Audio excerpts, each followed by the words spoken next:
Bien, tengan todos ustedes muy buenas noches. Con todos los que se encuentran conectados, por favor, nos avisan que en sala están esperando ser admitidos algunos amigos, amigas que desean incorporarse a la jornada de esta tarde. Muchas gracias. Con todos, por favor, si pueden admitir la conexión, muchas gracias. Bien, para no demorar más con los que han ingresado de manera puntual, yo quisiera, no sé si se ve la pantalla, poder compartirlas y para poder iniciar el tema de hoy, que es justamente la violencia de niño, niña, adolescente.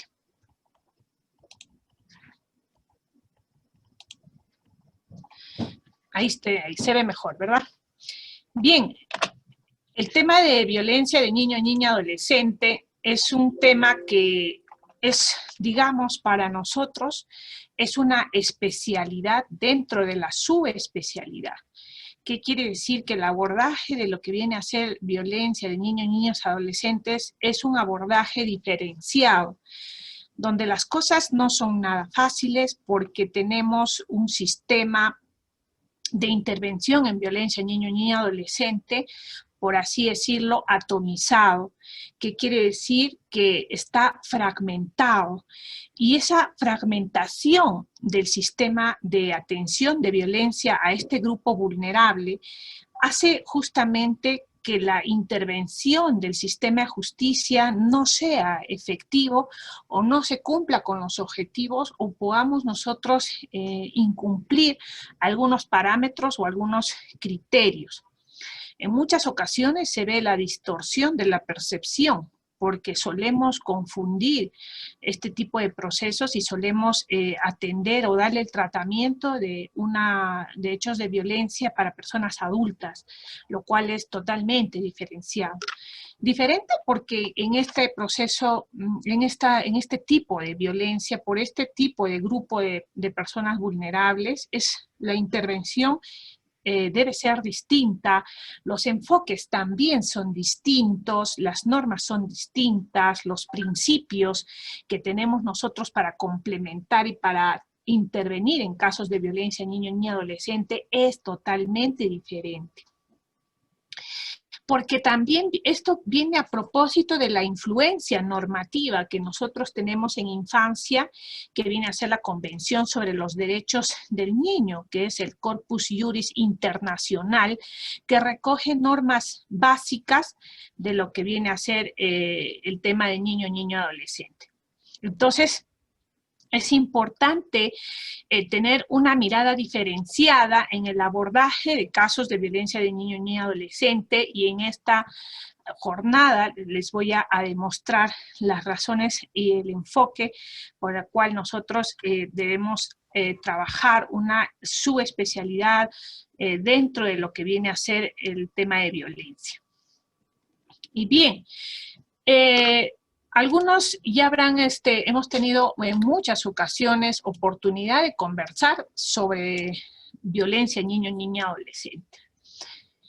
Esta tarde vamos a cambiar la metodología que normalmente trabajamos para hacer una metodología, digamos, inductiva, que parta de repente del caso de lo pragmático a lo cognitivo.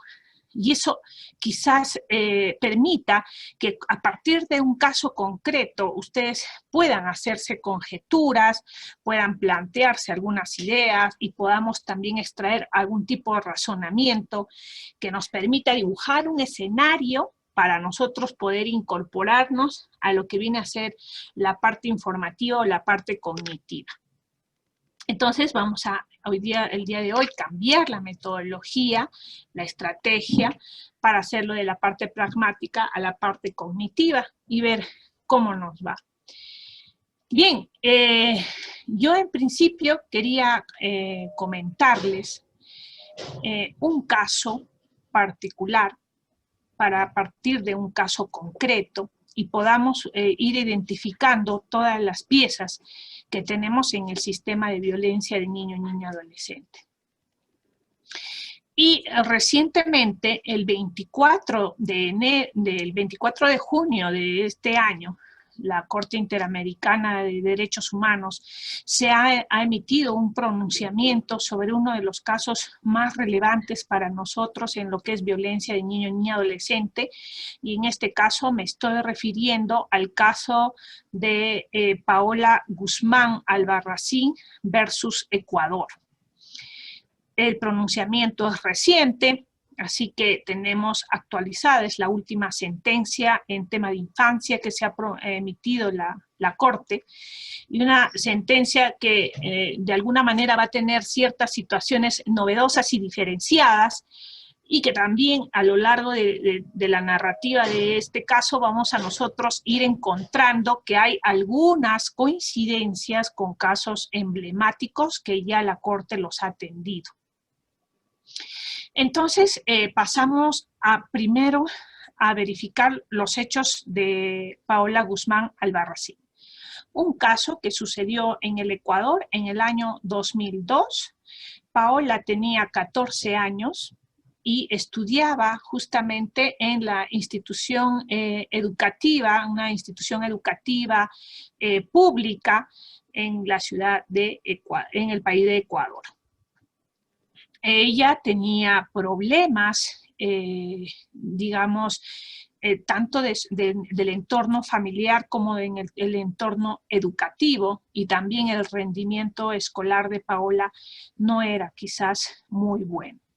Paola tenía problemas en cuanto al rendimiento y el tema de rendimiento escolar. El aprestamiento estaba baja en sus notas, así que ella empieza a tratar de conversar con los docentes y ver la forma cómo se involucraba o cómo asumía este problema educativo o de notas que ella tenía dentro del colegio. Y es así que, según las declaraciones tomadas y que se encuentran dentro del proceso que ha sido materia de valoración de la Corte Interamericana, tenemos declaraciones justamente del entorno de Paola que hacen referencia que Paola fue a hablar con el vicerrector o subdirector, si estaríamos aquí en Perú, del colegio Bolívar Espín, ¿no? Este vicerrector o subdirector, para que pueda de repente darle algún tipo de estrategia o metodología por la cual pueda ella superar las notas, ¿no? Esta amiga que narra en su declaración hace referencia justamente que en este caso escuchó a Paola decir que ella había acudido a la subdirección, a hablar con el subdirector para ver la posibilidad de qué forma ella podría mejorar su rendimiento académico, y él conversó con el subdirector, y que posteriormente fue a hablar también la madre con el subdirector en compañía de Paola. Y fue allí donde el subdirector le dijo que no se preocupara a la madre, que él ya había hablado con Paola, incluso haciendo la frase de no te preocupes, yo ya hablé con esta princesita. Sin embargo, lo que había ocurrido es que el subdirector había presionado psicológicamente esta situación de vulnerabilidad y de situación de interrogante y de no manejo quizás de Paola, para presionarla psicológicamente y poder tener relaciones sexuales con ella a cambio de poder ayudarla en lo que es las notas académicas dentro del colegio.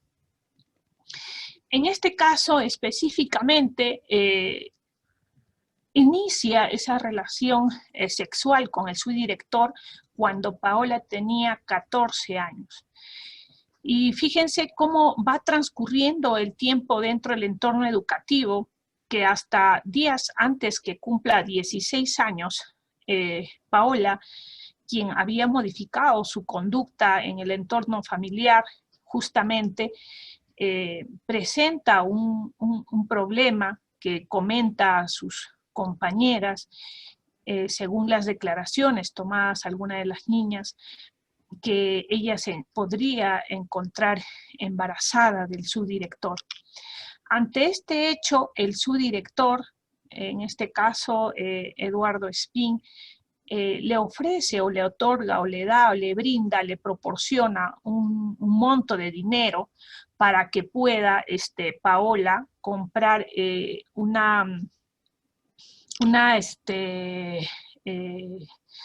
quizás algún tipo de medicamento abortivo que se le pueda inyectar para que ella pueda abortar o no tener ese embarazo, ¿no? Entonces, ¿qué sucede? Pero esta coordinación para que le pueda aplicar justamente esta inyección abortiva lo hace el médico del centro educativo.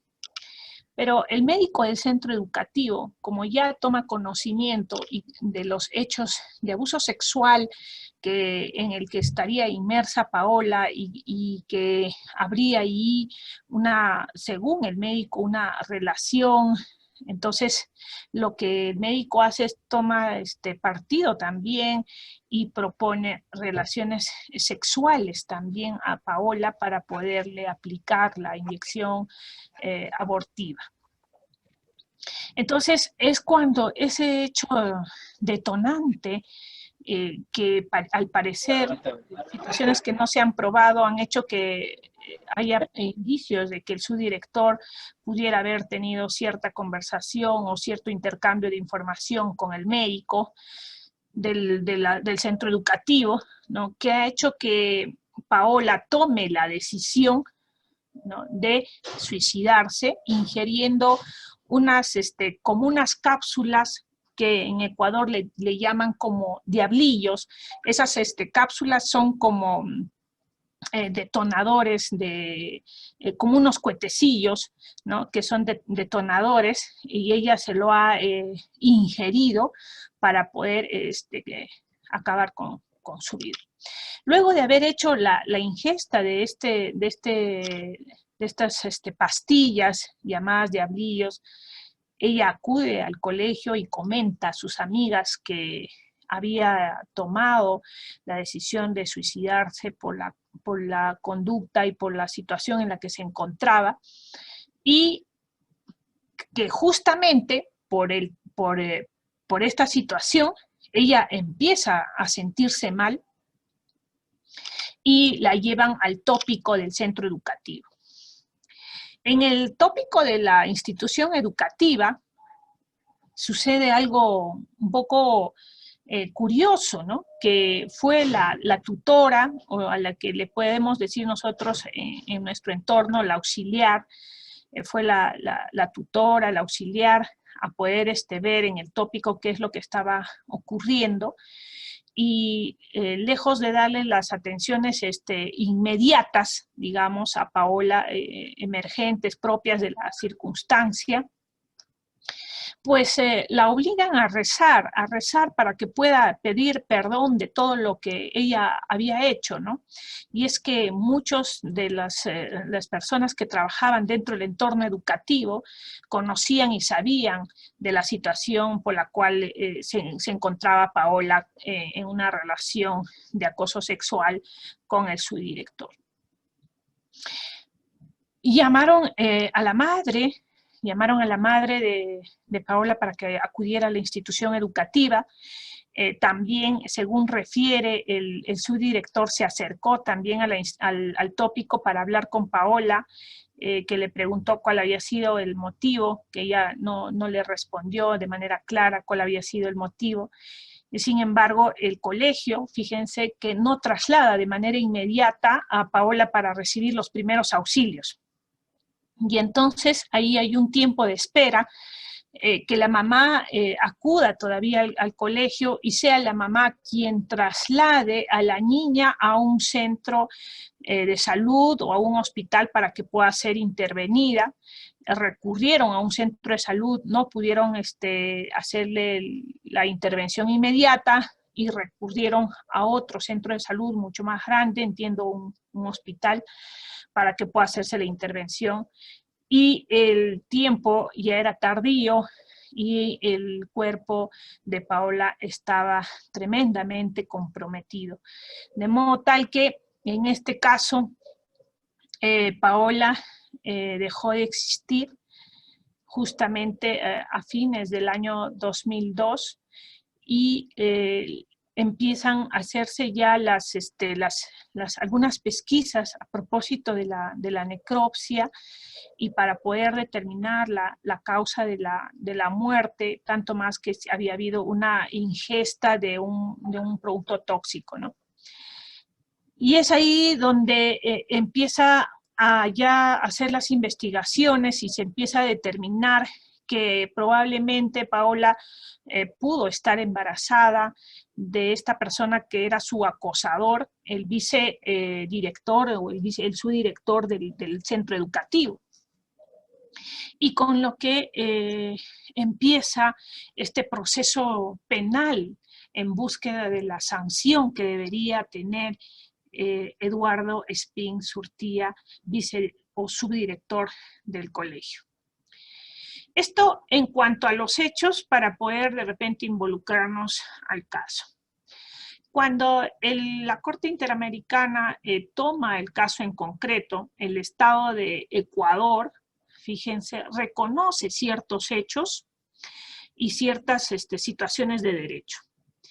En principio, el Estado ecuatoriano reconoce que en el ámbito administrativo, es decir, en el ámbito educativo, omitió implementar medidas para investigar y determinar la existencia de los hechos a partir de la denuncia sobre una presunta relación que pudiera existir entre Paola y el subdirector.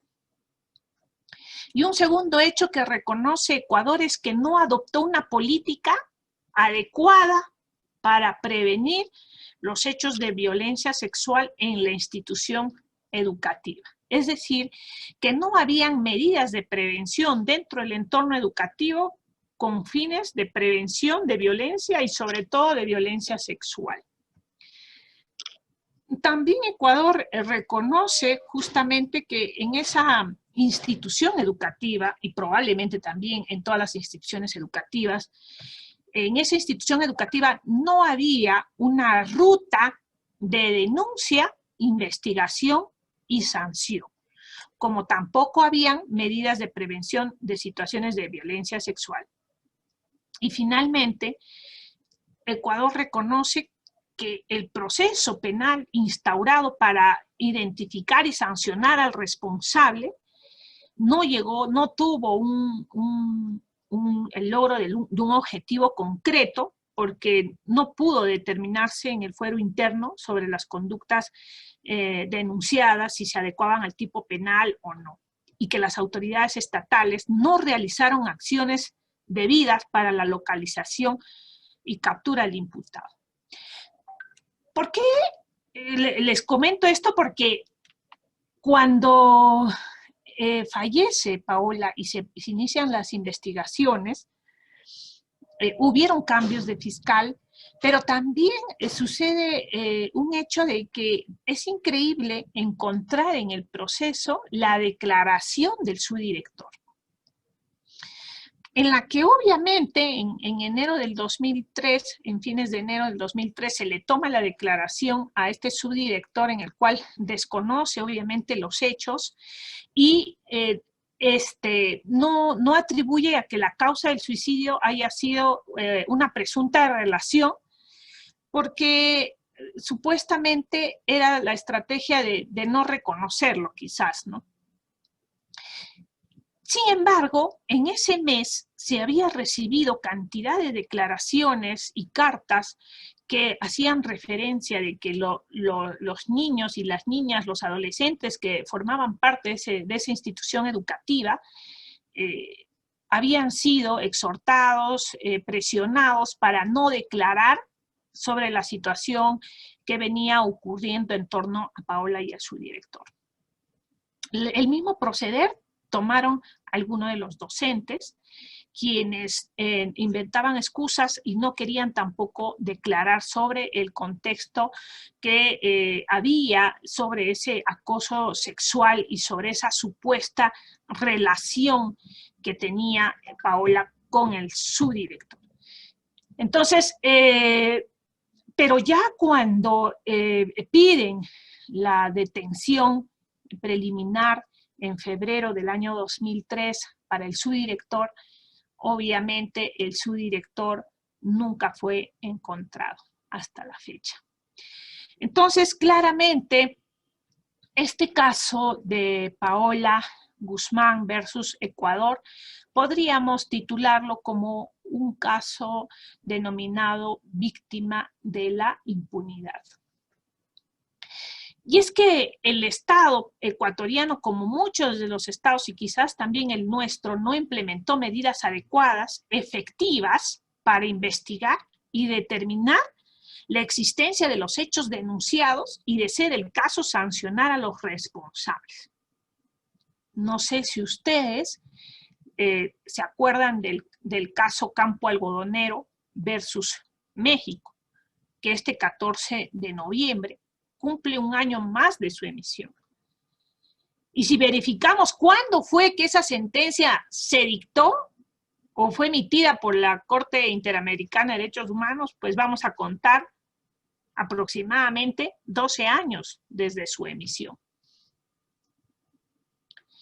Pero la Corte sigue teniendo casos en los que, al igual que Campo Algodonero, podemos nosotros verificar casos concretos de impunidad en los que el Estado no implementó las medidas adecuadas y efectivas para investigar y determinar la existencia de hechos de violencia en niños, niñas y adolescentes. O sea, que en ese punto nos encontramos en el mismo lugar donde empezamos, porque para los que han revisado el caso Campo Algodonero versus México, van a ustedes poder identificar que, si bien es cierto, es uno de los casos emblemáticos en lo que es el abordaje de violencia, pero Campo Algodonero no solamente nos deja la introducción o la incorporación de los estereotipos de género que existen en las relaciones y en el entorno, en el contexto social, sino también lo que deja también Campo Algodonero en su sentencia es una evidencia, la evidencia de una impunidad, la falta de diligencia en las investigaciones y en los procesos de sanción que requieren este tipo de delitos. Entonces, seguimos al inicio, nos sentimos que nos encontramos donde empezamos. El Estado ecuatoriano, como muchos estados de Iberoamérica, no adoptó una política pública adecuada y efectiva para prevenir hechos de violencia.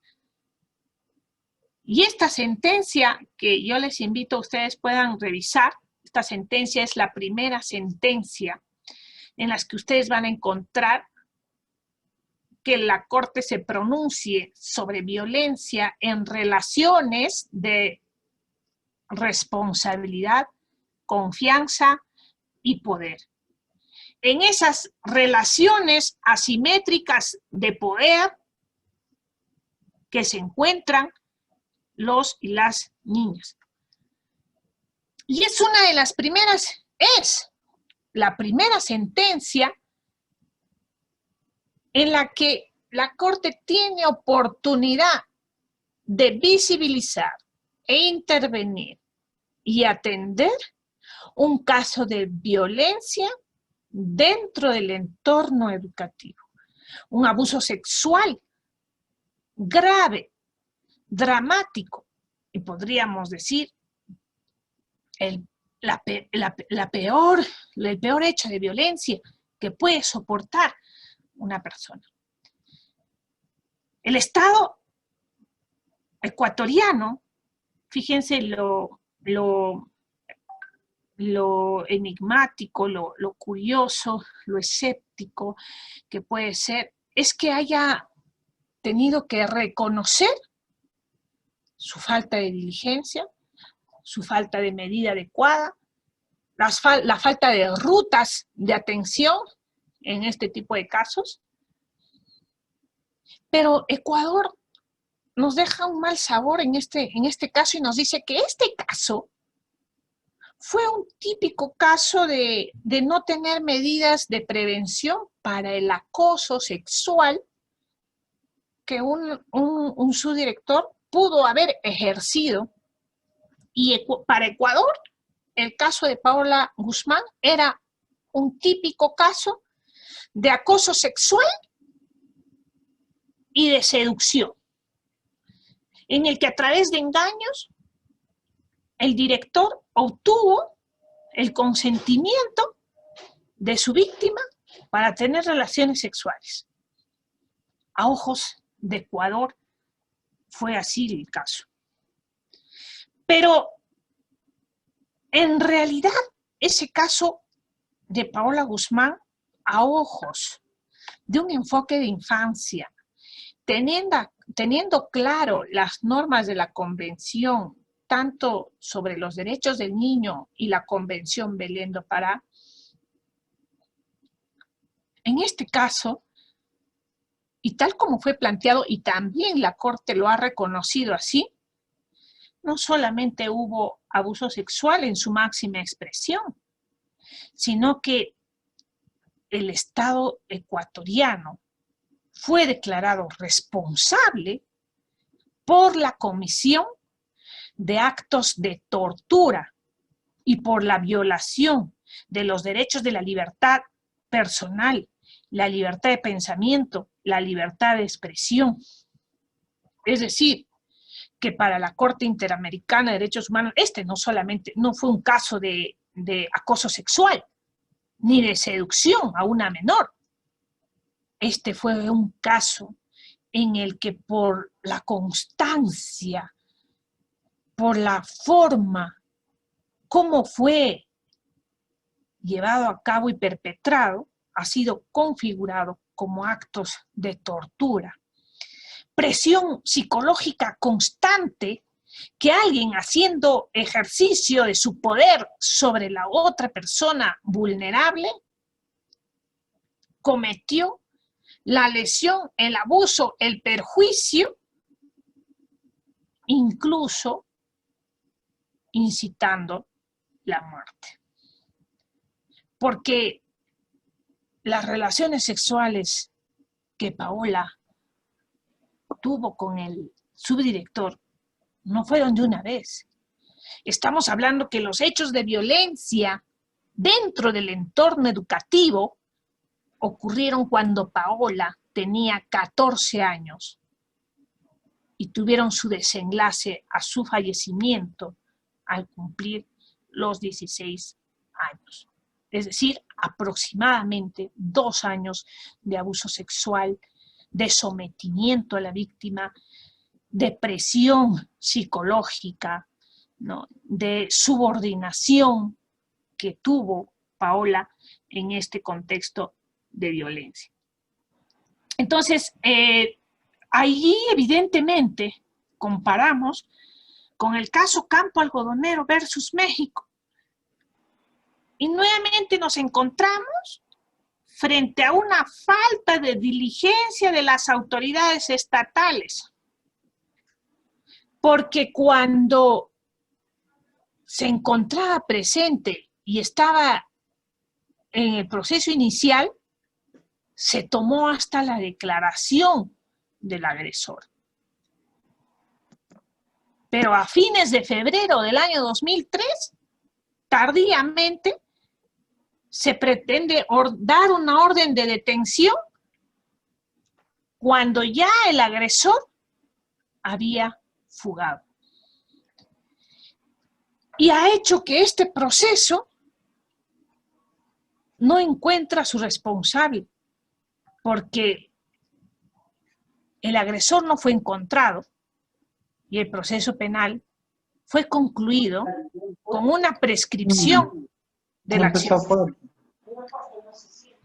Una prescripción de la acción penal que básicamente dibuja la falta de diligencia para la intervención en este tipo de casos. Obviamente la prescripción penal imputable a los funcionarios.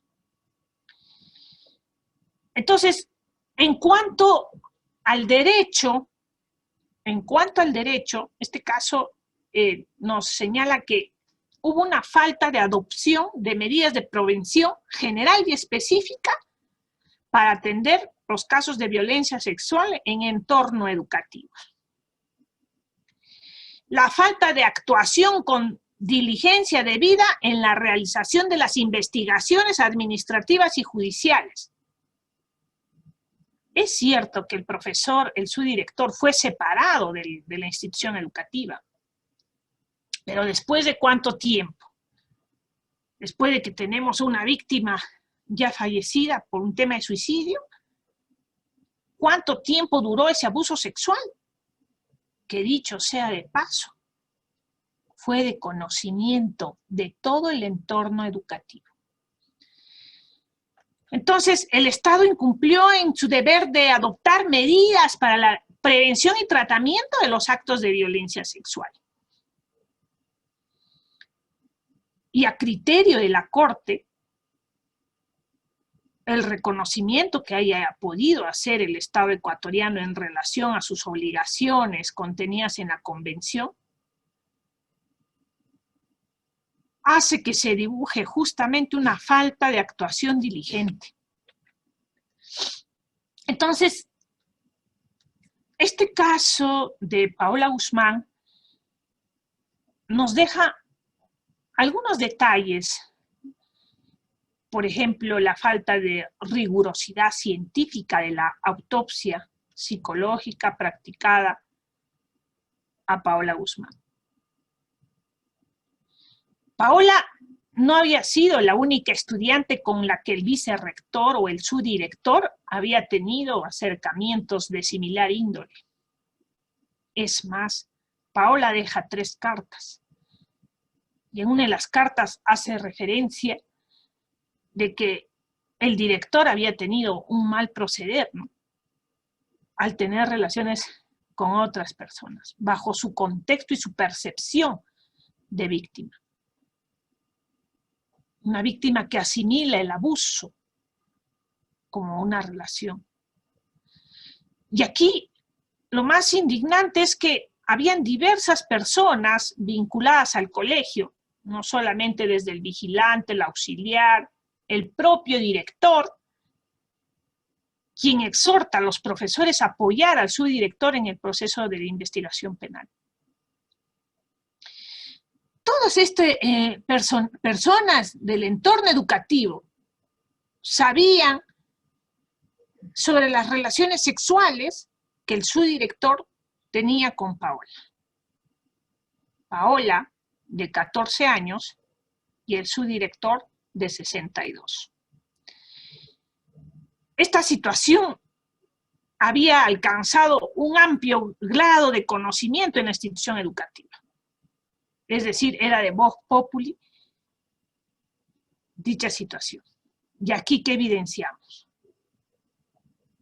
Evidenciamos que nuestro contexto social está preparado para, ¿no?, minimizar los hechos de violencia, sobre todo de violencia sexual.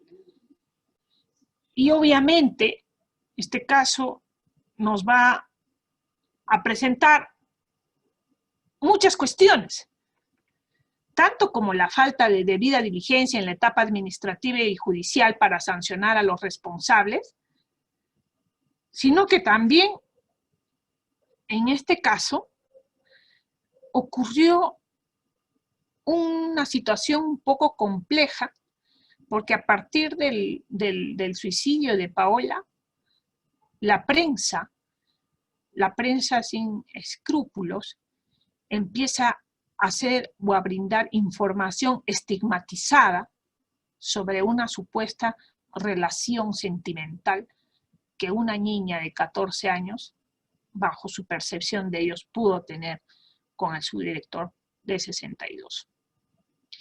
Y aquí algo que nos parece muy importante es que la Corte recomiende a los medios periodistas, a los medios de comunicación, que tengan que informarse adecuadamente de los hechos para informar, más aún si son hechos en los que se encuentran involucrados temas sobre la libertad sexual, la dignidad de un menor de edad.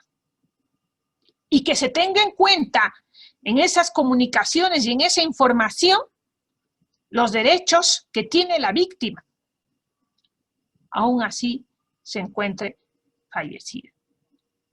Y otra de las circunstancias y otra de las cosas muy importantes que nos trae esta sentencia es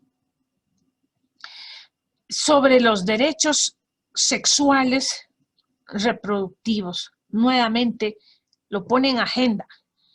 Pone en agenda la vulneración de los derechos sexuales y reproductivos de niños, niñas, adolescentes, atribuyendo esto a la falta de información y a la construcción sociocultural que se puede tener de este tipo de derecho. ¿Por qué? Porque en la narrativa, si ustedes se recuerdan, comentamos que el subdirector, ¿no?, obliga al aborto o a realizarse el aborto o a inducirse el aborto a Paola. Entonces, ahí no solamente está el tema de violencia sexual, ahí no solamente están la vulneración que ha habido en tanto pueda tener su derecho a una libertad personal y que pueda recibir una educación en un contexto libre de violencia. También se incurren en temas de vulneración de los derechos que tiene la víctima, la intervención que hace la prensa en este tipo de casos y sobre todo en la vulneración que se hace a los derechos sexuales y reproductivos. De hecho, que en la Corte, en este caso, señaló que el supuesto consentimiento de Paola era inválido. Y en la sentencia nos explica por qué es inválido. La Corte se toma su tiempo a explicarnos por qué ese consentimiento es inválido. Uno, por la edad de la víctima, 14 años. Dos, por la diferencia de edad con su agresor y porque ambos se encontraban, y ahí pronuncia la Corte, dentro de una relación de responsabilidad, confianza y poder donde el agresor tenía el poder dentro del ámbito educativo. Tenía el poder para obligar, tenía el poder para manipular, tenía el poder para lograr que la víctima ceda.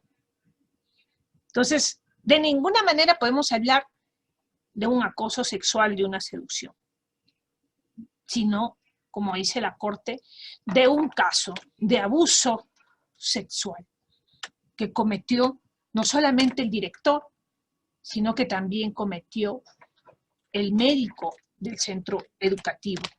No, porque el médico del centro educativo no hace más que reflejar el entorno en el que nos encontramos en los casos de violencia sexual, y a ustedes les parecerá común que en los casos de violencia sexual tengamos nosotros que escuchar que no solamente es uno el abusador, sino muchas veces son 2 o 3, porque la información es compartida. Hay un compartir de información que tienen los agresores. Entonces, es todo un tema que nos invita a reflexionar quizás sobre los casos más emblemáticos que nosotros tenemos, los casos más graves de violencia hacia niños, niñas, adolescentes, es la violencia sexual. No solo por la gravedad en sus consecuencias, sino por la misma naturaleza que tiene este tipo de violencia, porque es invisible. Es invisible porque del grupo, del número de personas, del número de víctimas que han sido, han sido víctimas de agresión sexual, muchos de ellos no han llegado a materializarse en una denuncia. Han quedado en la sombra gris.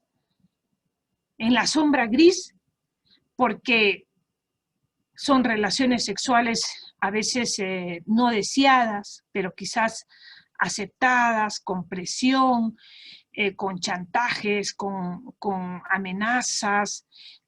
Hay una violación sexual que quizás no es revelada por vergüenza, porque este grupo de personas, este grupo de víctimas que nosotros tenemos, que es niño, niña, adolescente, es más compleja la intervención.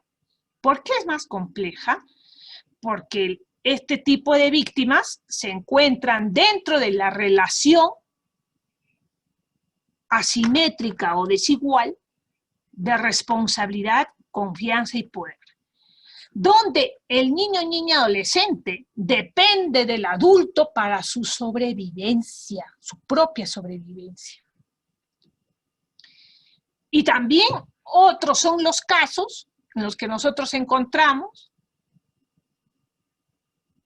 que siendo materia de denuncia, como el caso de Paola, llegan a la impunidad por la falta de diligencia de quienes deben intervenir en los procesos de sanción y búsqueda de responsables.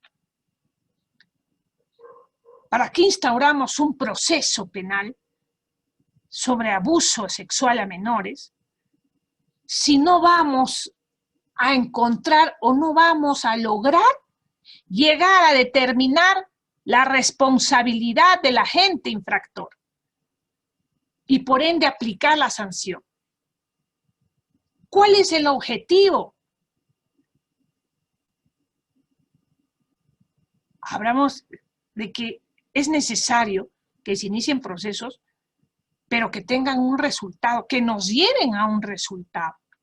Porque en el tema de violencia sexual, la magnitud que trae este tipo de lesión es grave, porque en muchos de los casos la agresión sexual viene seguida de muerte. La agresión sexual en muchos de los casos no solamente se realiza en un acto, sino son en actos sucesivos. Por eso es que ustedes van a encontrar diferencia entre el universo en el número de víctimas de abuso sexual, diferenciado con el número de víctimas que llegan a formular la denuncia a la policía, y ese número de denuncias totalmente menor que llegan a las investigaciones penales, y un número mucho menor que llegan a los procesos judiciales. Y en un número mucho más diminuto aún, sentencias condenatorias. Porque claro, en los procesos de investigación y sanción penal está el principio de garantía a favor, ¿no es cierto?, del inculpado. Pero, ¿qué hay de la víctima? ¿Qué hay de la víctima? Entonces, en este contexto nosotros, para poder abordar el tema de violencia niño, niña, adolescente, es necesario partir que hay diferentes tipos de violencia en diferentes contextos, en diferentes modalidades. Violencia sexual, física, psicológica, económica. Y los En la violencia sexual, los adolescentes de 12 a 17 años son más propensos a ser víctimas de violencia sexual. Y en los casos un poco menor, en niño, niña, adolescente de 6 a 11 años, y luego están de 0 a 5 años. Pero también está la violencia física que se ejerce en ellos, y sobre todo el alto número que ustedes ven reflejado ahí de violencia psicológica, de esa violencia psicológica que sufren los menores y que muchas veces tampoco se aborda de manera adecuada. La violencia económica, que en estos casos no se visibiliza, porque las cifras reflejan a las víctimas como mujeres, ya que en muchos de los casos las mujeres representan en los procesos judiciales a los niños, niñas, adolescentes. Pero no es que el número sea insignificativo o sean los menos, no, sino que son cifras que no se evidencian porque son ejercidos en representación de los menores. Y entonces, en el universo de tipos de violencia, nosotros encontramos que la violencia se da en diferentes contextos, sea dentro del entorno familiar, dentro del entorno educativo y también en el entorno social. Dentro del entorno familiar, en este contexto del entorno familiar, hay una alta magnitud de aceptabilidad, es decir, el porcentaje de padres y madres cuidadores y responsables de niños, niñas, adolescentes que creen que el castigo físico es necesario para la crianza de los niños y niñas. Hay una aceptabilidad en esa circunstancia. Porque en muchas ocasiones nos dicen, pero doctora, ¿usted quiere que yo no corrija a mi hijo? ¿Usted no quiere que yo ejerza control? No es que uno ejerza o no ejerza, sino es la forma como usted está ejerciendo el control. Porque el castigo físico está prohibido en todas sus formas. Y entonces, ¿cuáles son las secuelas de violencia que nosotros encontramos en niños y niñas adolescentes antes de entrar a lo que viene a ser el sistema? Es importante conocer las secuelas que tiene la víctima y sobre todo algunos indicadores de adversidad en la infancia. Está probado a través de estudios, investigaciones de la neurobiología, la neurociencia, y ahí les estoy dejando el URL donde ustedes pueden revisar, que los hechos de violencia producidos en la infancia constituyen un evento traumático que deja señales en el sistema neurocerebral del niño y niña. Y esas señales en el sistema neurocerebral causan grietas en el desarrollo que se procede en la infancia. Y muchos de ustedes que trabajan en lo que es intervención de casos se van a dar cuenta que cuando se hace la evaluación psicológica de las personas adultas, la manifestación de su estado emocional, la manifestación de sus situaciones, de sus afectaciones psicológicas, todas casi tienen sus raíces en la infancia. Porque si ustedes evalúan, por decir lo que es víctima de violencia, una mujer víctima de violencia, evalúan y dicen, traigan por favor el informe psicológico, vamos a revisar. ¿Qué hay ahí? ¿Qué encontramos? Falta de autoestima. Y la falta de autoestima está generada justamente por indicadores de violencia en la infancia. Porque los hechos de violencia limitan a la persona, limitan a ese ser humano que está en desarrollo, que está en constructo. Entonces, todas esas manifestaciones de afectación emocional y psicológica. Muchas de ellas, gran parte de ellas, tienen su respuesta atrás, en la infancia. Entonces, un evento traumático va a dejar señales marcadas y va a depender de la intensidad de la violencia, de la gravedad de la violencia en la víctima. Y en